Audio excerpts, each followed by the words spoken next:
So let's talk about digging into the data. And I'll show you a few points of what we look for when it comes to this step. But the first one is that we really wanted to understand usage patterns.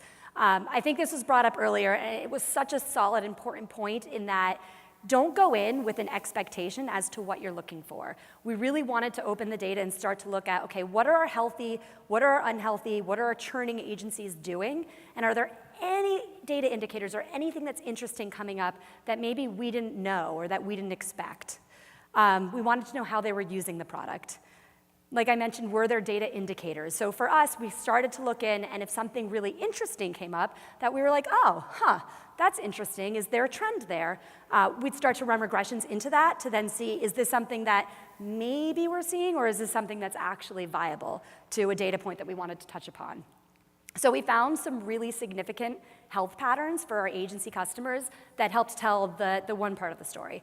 The first one is that we needed agencies to have 4+ users. With a 4+ user plan, we had a 20% difference in the way that they were actually churning with our product. So cool, 4 users, we got it.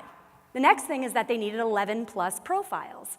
11+ profiles, or a profile for Sprout Social is they connect to LinkedIn, they connect to Twitter, they connect to Facebook, any type of different kind of profile for social media. Once they hit this 11 point, we saw that there was a 38% difference in churn. Cool, 4 users, 11 profiles, got it.